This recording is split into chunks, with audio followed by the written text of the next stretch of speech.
Заставайки пред своите петокласници през първият учебен ден, госпожа Томпсън им казала нещо, което не било вярно. Както много от учителите правят, тя погледнала учениците си и заявила, че ги обича всички еднакво. Но разбира се, това било невъзможно, защото на първия чин седяло едно особено невзрачно момче – Теди Стелърд. Дрехите му били винаги мръсни. Той постоянно се нуждаел от баня и изглежда никога не си играл с другите деца. Понякога Теди се държал доста отблъскващо и недружелюбно. Мис Томпсън стигнала до там, че когато проверявала контролните му, тя дори изпитвала удоволствие да задрасква с червено написаното от него и да му пише двойка. В училището, в което работела, имало изискване учителите да проверяват характеристиките на учениците си. Тя била оставила документите на Теди за накрая, но когато най-после прочела досието му, останала поразена. Учителката му в първи клас беше написала: Теди е умно дете, което винаги е готово да се засмее. Той старателно пише домашните си и има добри обноски. Истинско удоволствие е да си около него. Учителката на Теди във втори клас беше написала следното: Теди е отличен ученик и всичките му съученици го харесват. Той обаче изглежда все по-нещастен, защото майка му е болна от рак и явно животът му вкъщи е изпълнен с много проблеми и трудности.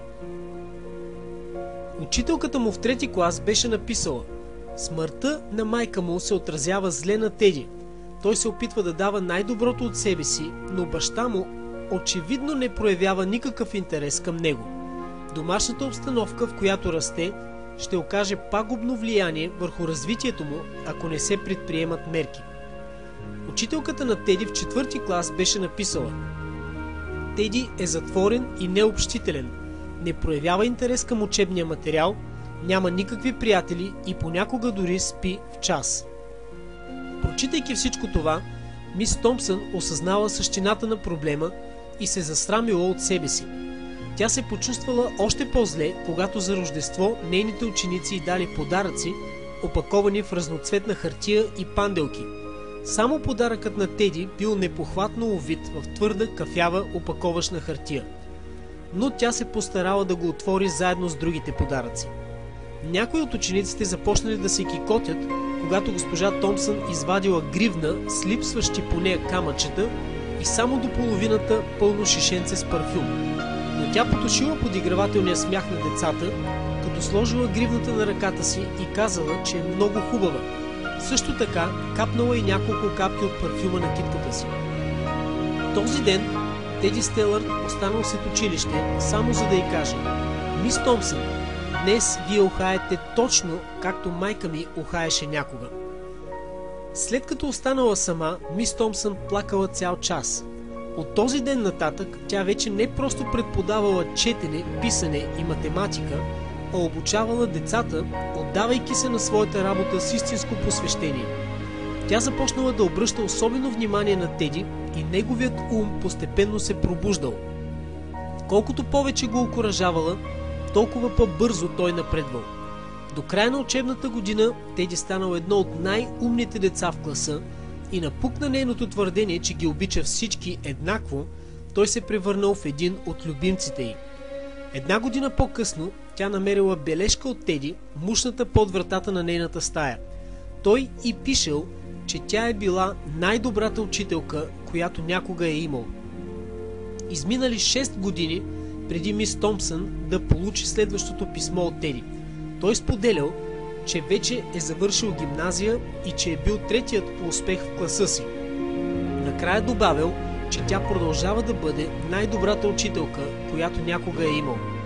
4 години по-късно тя получила още едно писмо от него. Теди разказвал, че въпреки многото трудности, през които е преминал, той е продължил образованието си, скоро щял да се дипломира в университета като почетен студент. Накрая той уверявал мис Томпсън, че тя е най-добрата и най-любимата му учителка, която някога е имал. Изминали още 4 години и тя получила ново писмо. След като завършил бакалавърска степен, Теди решил да продължи обучението си. Тя все още била неговата най-любима и най-добра учителка, която каквато някога е имал. Това не е краят на тази история. Същата пролет пристигнало още едно писмо от него. Теди пишел, че е срещнал едно чудесно момиче, за което щял да се ожени. Баща му бил починал преди няколко години и той се надявал, че мис Томпсън би приела да заеме мястото, което е отредено за майката на младоженеца. Този път името му изглеждало различно. То било по-дълго от обикновено. Доктор по медицина Теодор Стелърт. Разбира се, мис Томпсън приела. И познайте какво се случило.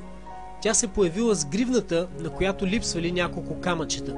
И дори си била сложила от парфюма, с който Теди помнел майка си от тяхното последно рождество заедно.